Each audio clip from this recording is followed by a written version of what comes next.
This video lecture is going to focus on early childhood as a whole and some common themes that are observed that kind of dictate child's behavior during this stage, some commonalities to look for, different social influences, and kind of things that us as social workers need to be aware of, as a lot of times interventions are influenced by the content in this lecture. So if we're looking at the early childhood themes, we really want to know what's different from toddlerhood. So that's the end stage of the infancy and toddlerhood. So toddlerhood to early childhood. So we're really looking at the transition from 2 years old into the 3-year-old to 6-year-old stage. And so during toddlerhood, there's a lot of the main focus really, it's very egocentric, that the child really doesn't understand that they are not the center of the universe, despite what they may think. And so they're just trying to regulate their body functioning. So like toilet training, eating, getting their hunger needs met, and also the internal functions to try to make sure that they feel safe and secure. So that's the main focus in toddlerhood. But as they transition into early childhood, they're starting to discover that the world is bigger than them. And there's a lot of outside of their control. And so they're working to establish stability and regularity in the external world. And so they're starting to not rely as much on their family as their center of influence, even though it still continues to be the primary source of influence, because that's kind of their frame of reference for their whole lives up until like toddlerhood, early childhood. Many children haven't left the household unless they go to daycare or Sunday school. And so as they enter into early childhood, their world changes quite a bit from just their family to having more influence of school, their peer groups, their neighborhood. And a newer one that's really at the forefront is media. And so when you think about school being a major influence for many children, preschool is the first formal organization that they're going to engage in outside of the home. They can attend 3 school is typically the earliest stage of preschool. A lot of places structure it being 2 days a week. They have to be potty trained. It's only for a couple hours to get children used to being away from home and starting to build some of that self-efficacy and self-independence from their family unit. Sometimes the children can consider the teachers as their second parent because it's another positive role model. They're used to looking, hopefully a positive role model. I guess we can't always assume that, but in their families, they're looking towards their parents as the adult figure for approval, for disapproval, they want to please. And so going into school, the teacher is that person they want to please. And so that can kind of become a second parent of influence. The nice thing about school is it begins to provide a consistent and solid foundation to develop some of those skills. So with children, boundaries and consistency are key for development. And so going into school, they all of a sudden have to have rules. And so you stand in a line, you sit on your rug, you listen during quiet time, you can't come and go as you please, you sit at the table with your snack. And so they're starting to learn that social norms and structure do exist. And it's something that they need to be able to navigate in order to have positive peer influences or positive interactions with their peers. And so they're learning that pro-social behavior that allows them to form healthy relationships. Another benefit of school is there's a lot of sensory stuff that goes on. And so they're learning to explore their environment. So they've moved from this very egocentric, home-based, family-based environment into something bigger with more kids, with more experiences. And so a good preschool or school environment is going to encourage activity and play through using all of the senses. And then the socialization piece that kind of ties into the rules and regulations. But in the school environment, children are forced to interact with other children who do not come from the same context as them. And so they might have different rules at their house, but when they're in the school unit, everyone has to adhere to the same thing. The peer interactions will encourage language development, that pro-social behavior, and kind of figuring out kind of that sense of independence and who they are apart from their family. We are starting to move into peer group influence. Sometimes it breaks my heart to think that children as young as 3, 4, 5, 6 care about what their peers think. But it's present and it's something to be aware of. I send my child to daycare, my 3-year-old. Most days she likes to wear one of her ridiculous princess dresses. This week she has gone as Belle, Moana, and Sleeping Beauty. And I worry significantly that she's going to be teased by children for looking different. But she owns it, she rocks it, and she has so far has not impacted her self-esteem one bit. So some of the things to be aware and themes about peer groups is that pretty consistently, and this is consistent over cultures, is that children tend to gravitate and form initial relationships with children of the same age and the same sex. So boys gravitate towards boy playmates, girls choose girls. Again, like I said, it's consistent across cultures. It's just something at this developmental stage that research have found over and over and over.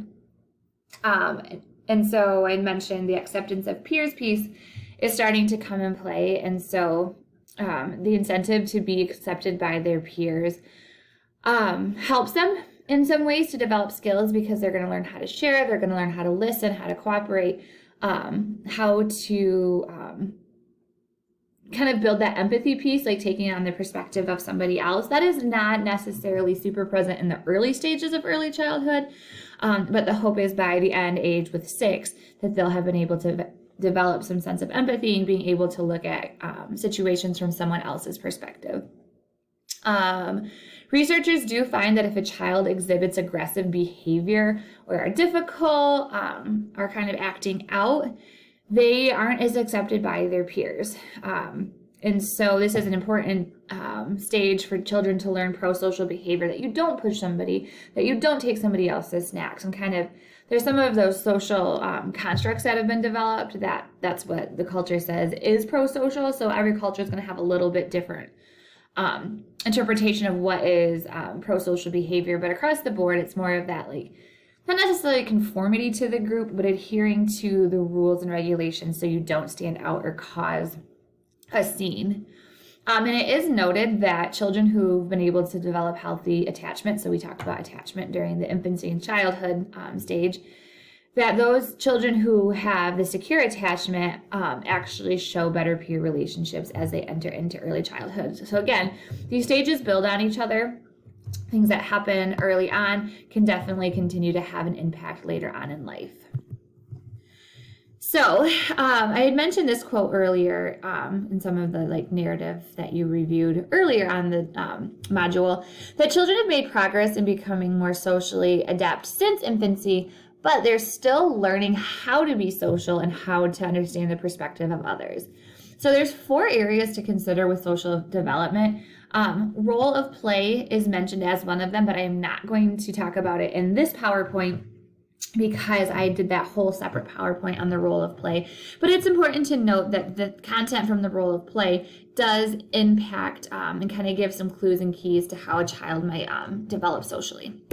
So the self-concept piece, essentially, it is moving from the egocentric, I am the center of the universe mindset into, hey, there's other things going on and other people have opinions of me, not just myself. And so children start to understand themselves at the beginning of this stage in very concrete ways, usually more factual things versus emotional type deeper thinking. And so I have brown hair, I like dolls, I like Paw Patrol. Those types of things are their identity, kind of those concrete terms of what they like and what they can observe. And so not until the later stages do you start to see more development of I'm happy, I'm silly, those type of more abstract thinking. Overall, the self-concept is kind of rudimentary and basic in this stage. Positive messages lead to positive views, negative messages lead to negative view of self. And so that positive reaffirmation is really important to developing that self-worth and self-esteem. And so that seems kind of obvious, but again, not every child grows up in an environment where they're getting positive messages given to them. And so it's really important to figure out if a child is having poor self-perception, poor self-esteem, kind of where a social worker can step in and intervene to kind of send those positive messages. Because already at work, children are developing those neural pathways in their brain. And if they're consistently getting a negative message, those pathways are getting more pruned and more, not pruned, they're getting more ingrained deeper and deeper. And so as they get older, it'll be harder to kind of change that negative thinking because it's so ingrained in the neural pathways. Let's see. I think that kind of summarizes most of this. I think it's important to note that self-esteem is based on different values, and culture and a different society can impact what those values are. And so some societies will really value kind of that individualistic thinking, like, I did this myself, I achieved this, I am a hard worker. And some societies value the achievements of the collective whole. And so we did this together. My family was supportive. And so the book mentioned an interview with Olympic champions, and they could see different societies, how the people responded to the question about, like, what is your greatest achievement? Or how did you achieve this? Some would talk about, I did this, or my family helped me, my family, kind of based on their culture. So self-concept is really growing. We're going to talk more about this as we get into middle childhood and adolescence, but the first stages are happening right now. Gender role, this one is very interesting to me because we live in a current society where gender roles and identity is not necessarily black and white. And it's interesting, and there's a lot of dialogue about at what point does a child identify with their gender that their biological sex indicates. And so if we were in C and had the different structure semester last year, we talked about the show on TLC called I Am Jazz, where the child was born biologically male but identified as a female very early on, and kind of the parents' response, society's response, and kind of thoughts around that. So in general, when children enter into this stage, right at the beginning, and as they kind of grow into it, they are starting to identify the correct use of that's a boy, that's a girl, based on physical appearance. And they are starting to learn that gender can't change. Like, once a girl, always a girl. Once a boy, always a boy. Now, again, you throw in that gender fluidity and kind of some of the things that are being explored today that kind of can shake that up a little bit. But as a general introductory rule, I think the norm of this society is that girls have this understanding early on that they stay a girl, boys stay a boy. And that continues even if they wear a different outfit. And so early on, a child might have difficulty if they see a picture of a girl wearing a dress, they say she's a girl. But if they see a picture of that same girl wearing a more boyish outfit, they may identify as a boy based on that appearance. But they eventually learn that no matter what they're wearing, they're still the same gender as they were before. And they also understand genital-based gender, and so penises go with boys, vaginas go with girls. Some differences between boys and girls is boys tend to exhibit more aggression, girls have more empathy, and these can appear even as early as childhood. And so gender differences, it's just something to kind of consider, explore, are they biological, or is it something that society has created for us, saying girls do this, boys do this, girls wear pink, boys wear blue? Is it something that's biologically driven, or is it something that society drives? And so I'm going to skip to the next one because that kind of summarizes kind of the toddler's view of gender, because I want to talk about race and ethnicity.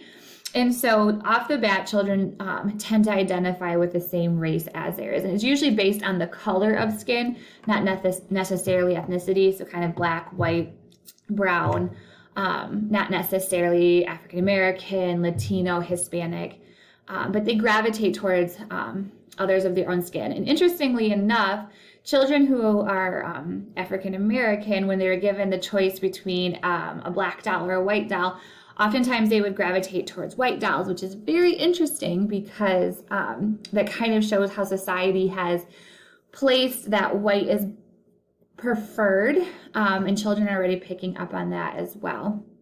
And so like my daughter, she has